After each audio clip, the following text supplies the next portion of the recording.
Salam sejahtera buat sedulur-sedulurku. Semua orang pasti tahu apa itu doa.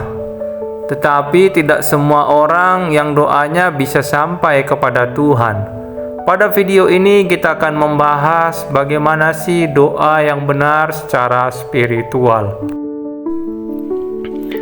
Doa tidak akan mendatangkan kegaiban jika hanya dilakukan kepada citra Tuhan yang kita ciptakan sendiri di dalam hati dan pikiran kita sendiri.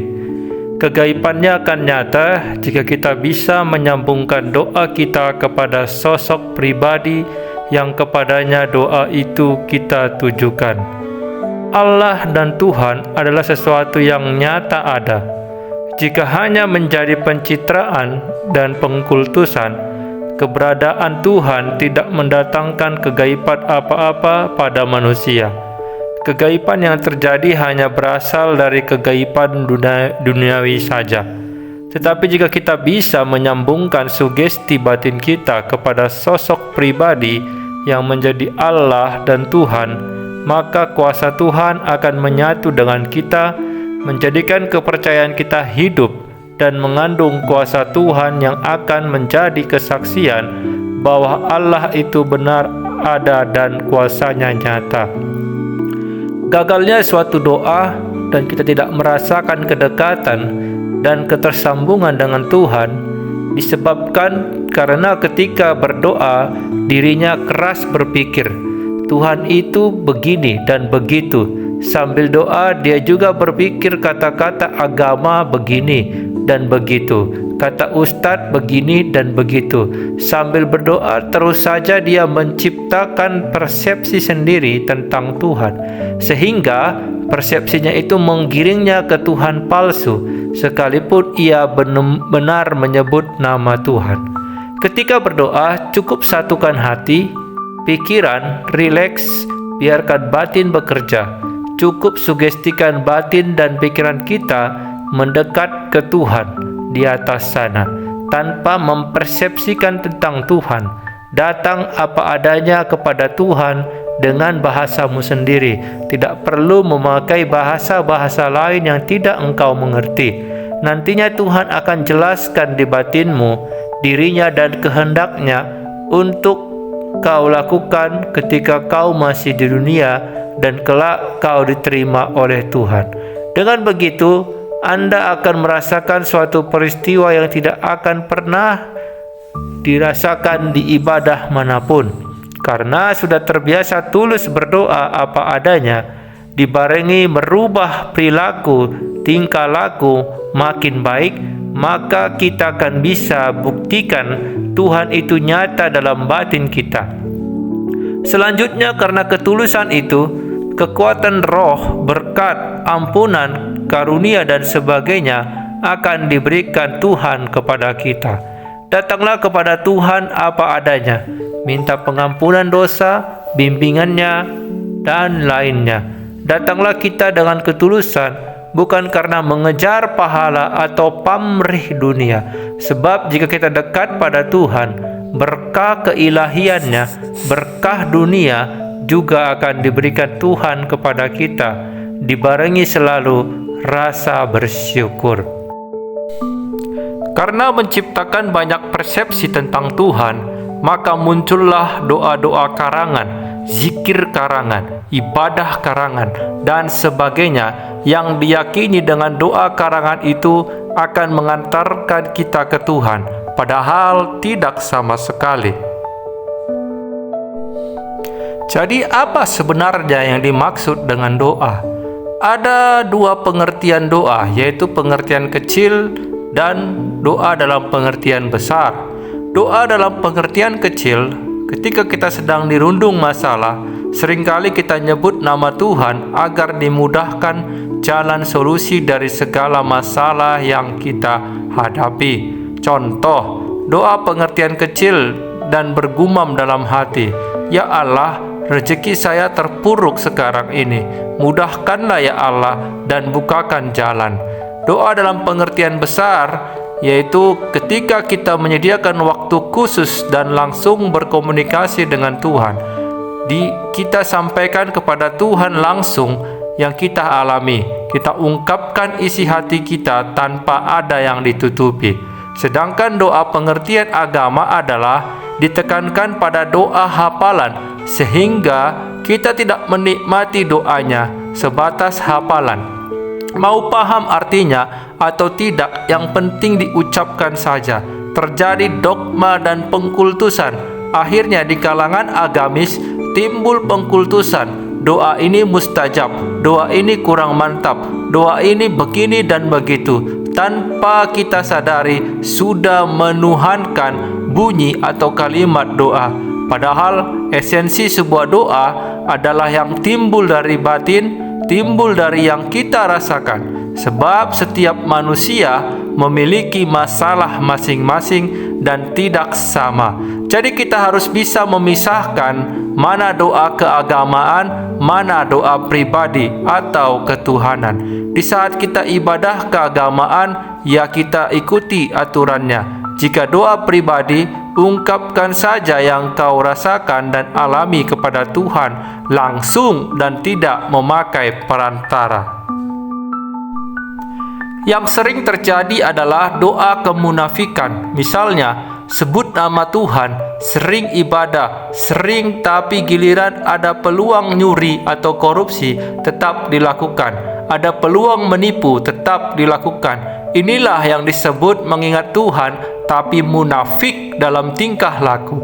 Bagaimana mungkin kita sebut nama Tuhan tapi kelakuan kita buruk, kelakuan kita tetap tidak berkenan di hadapan Tuhan. Doa sebenarnya adalah sebuah senjata yang sangat sakti, tetapi doa itu harus sesuai isi hati dan keadaan atau situasi kita. Banyak jenis doa bertebaran dan dihafal. Itu sebenarnya agar kita bijaksana dan tahu dalam berdoa yang baik, bukan untuk hanya dihafal saja. Jika mengandalkan doa hafalan, belum tentu isi doa itu sesuai keadaan kita dan malah mengandung kodam jadinya, sebab dikultuskan doa itu super dan sebagainya. Jadilah pikiran berhala dan mempertuhankan doa hafalan dan dikatakan itu mustajab. Tidak sadar kalau kita sudah berpikir berhala dan mengkultuskan. Ada misalnya doa kerejekian dan dihafal dan dibacakan puluhan orang. Apa iya kebutuhan Anda sama dengan orang lain? Rezeki seperti apa yang ingin dicapai? Kan kita yang tahu. Maka oleh itu, berdoalah sesuai isi hati dan tulus, maka doamu bisa menembus langit. Karena dalam waktu lama dikultuskan, doa hafalan itu mustajab. Akhirnya tanpa sadar, lebih mustajab doa hafalannya dibandingkan kuasa Tuhan. Padahal lebih mantap minta langsung ke Tuhan sesuai isi hati dan keadaan kita. Coba Anda membatin, benar nggak itu? Kalau Anda mengkultuskan doa hafalan, lama-lama koleksi doa Anda bisa miliaran jumlahnya. Tuhan Anda jadi doa koleksi saja. Apa nggak ngeri? Tiba wafat baru nyesal telah mempertuhankan doa-doa hafalan. Lalu bagaimana cara Allah mengabulkan doa? Secara garis besar ada dua cara Allah mengabulkan doa manusia, khususnya yang tersambung kepada Allah. 1. Secara langsung, pengabulan dari Tuhan. Secara langsung ini sifatnya individu untuk manusia, dan juga ada secara massal untuk kasus-kasus tertentu, dan tidak ada makhluk satupun di bumi dan di langit yang sanggup menghentikan pengabulan doa ini. 2. Secara tidak langsung, doa si manusia didengar oleh Tuhan, tapi Tuhan kabulkan dengan cara lain, yaitu melalui perantara hamba-hamba Tuhan yang terkasih, baik dari alam gaib dan dari dunia nyata, bisa dari mana saja sumbernya, sehingga segala usaha dan kerja manusia itu menjadi lancar. Jumlah yang ia dapatkan relatif, tapi terus mengalir karena Tuhan arahkan kepada rezeki yang halal saja. Tetapi biasanya iblis dan negatif akan berusaha menggagalkannya. Akan tetapi jika si manusia tadi tenang dan tidak terhasut oleh negatif, maka terkabullah doanya. Tapi jika terhasut negatif, maka gagal pengabulan doanya melalui perantara hamba-hamba Allah tadi. Tambahan, ada satu lagi sebenarnya pengabulan suatu doa, entah itu rezeki, kesehatan, dan lainnya. Tapi sebenarnya doanya tidak sampai kepada Tuhan, tapi tetap terkabul, disebut berkah duniawi. Itulah sebabnya ada manusia tetap bisa kaya walau suka korupsi, suka kelicikan, suka menipu, suka berpikir jahat, tapi tetap bisa makan dan minum, bisa kaya, disebut berkah duniawi saja yang ia nikmati, tetapi berkah akhiratnya tidak ada. Kenapa disebut berkah duniawi? Karena si manusia tadi hanya menikmati apa yang sudah ada di bumi yang disediakan Tuhan dan bisa diusahakan, diolah untuk mendapatkannya dengan cara kerja, usaha, dan sebagainya. Halal haram tidak peduli, main hantam saja, tapi tidak ada rasa syukur di hatinya. Bertuhan dan beragama sekedar percaya saja, tapi sejatinya hanya manis di mulut saja, kamuflase dan munafik. Negatif dan iblis juga bisa menolong manusia dan mengabulkan doa manusia, tapi resikonya disiksa oleh iblis setelah mati dan masuk neraka kelak. Iblis tidak bisa mencipta sesuatu, tapi bisa mengabulkan doa orang jahat dengan segala cara. Haram, halal, hantam saja. Itu kerja iblis. Bukan manusianya yang menjadi iblis, tapi cara hidupnya diarahkan oleh iblis ke jalan yang salah, tetapi dengan cara yang halus. Waspadalah. Jadi sedulur-sedulurku, itulah pemahaman doa ditilik secara spiritual.